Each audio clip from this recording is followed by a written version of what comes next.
Assalamualaikum warahmatullahi wabarakatuh. Bocah-bocah, saiki wayahe sinau basa Jawa. Bab sing arep disinaoni yaiku unsur basa ing sajroné teks asil laporan observasi. Mula sadurunge gawe teks laporan asil observasi, awake dhewe perlu ngudari utawa nyinaoni bab ukara utawa kalimat. Ukara sing bakal disinaoni ing kene yaiku ukara tanduk, ukara tanggap, ukara pakon utawa hapnya, lan ukara sambawa. Ukara tanduk. Ukara tanduk yaiku ukara sing jejere nindakake penggawean. Tuladhane Ani nyapu latar.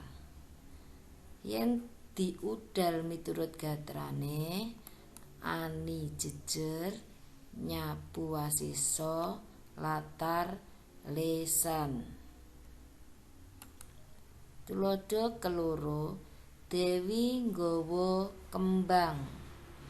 Yen diudal miturut gatrane, Dewi jejer, nggawa wasisa, kembang lesan. Dadi yen ditutut utawa disimpulake, wasisa ing ukara tanduk adate migunakake ater-ater anuswara. Tuladhane kaya nyapu lan nggawa. Nanging ora kabeh nggunakake ater-ater anuswara.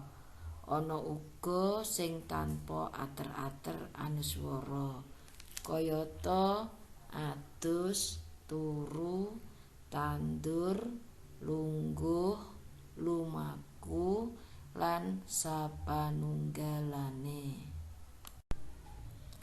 Ukara tanggap. Ukara tanggap yaiku ukara sing jejere dikenani penggawean. Tuladhane latar disapu Ani. Yen diudal miturut gatrane, latar jejer disapu wasisa, Ani lesan. Tuladha kaloro, jajane dak jupuk. Yen diudal miturut gatrane, jajane jejer, dak jupuk wasisa. Dadi yen ditutut utawa disimpulake, wasisa ing ukara tanggap adate migunakake ater-ater tripurusa, yaiku dak, kok, di. Ukara pakon. Tuladhane siji, San metuwa saka kamar. Tembung metuwa ing kene panambang a kuwi tegese akon. Dadi tembung metuwa tegese ngongkon utawa akon metu. Tuladha kaping loro yaiku San, aku mengko yen mulih goncengen. Tembung goncengen kuwi tegese akon supaya digonceng. Tuladha kaping telu, gawakno bukuku. Tembung gawakno kuwi tegese akon supaya gawakake. Tembung kepapat, njajal balenono olehmu maca. Tembung balenono kuwi tegese akon supaya dibaleni. Dadi yen didudut utawa disimpulke panambang o, panambang en, panambang no lan panambang ana ing tuladha dhuwur kuwi tegese akon utawa ngongkon. Ukara sambawa. Ukara sambawa kuwi tegese ana telu, yaiku 1. Muga-muga, 2. Senajan, 3. Upama. Supaya luwih gamblang utawa jelas, mula perlu diudal mbaka 1. Nomer 1. Ukara sambawa sing tegese muga-muga. Yen basa Indonesia semoga.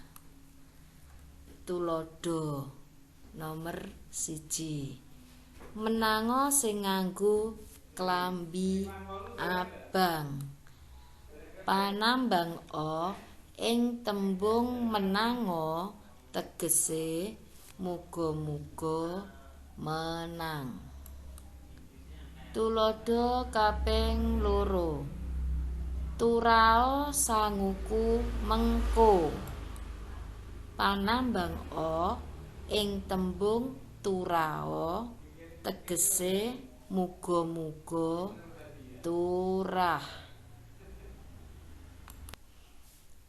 Nomer 2 yaiku ukara sambawa sing tegese senajan. Yen basa Indonesia meskipun utawa walaupun.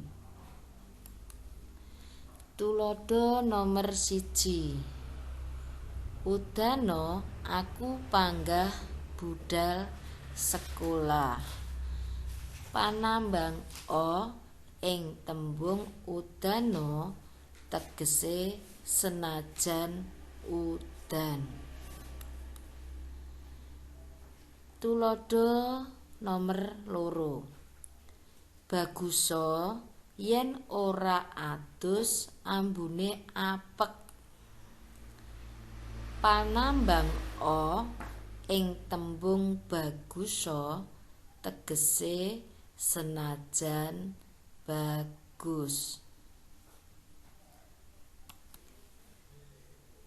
Kaping 3. Ukara sambawa sing tegese upama. Yen bahasa Indonesia seandainya. Tuladha nomer 1. Duwe duit, aku wis tuku mobil. Panambang o ing tembung duwe tegese upama duwe. Tuladha nomer 2. Pinter aku ora takon jawaban marang kowe. Panambang o ing tembung pinter tegese upama pinter.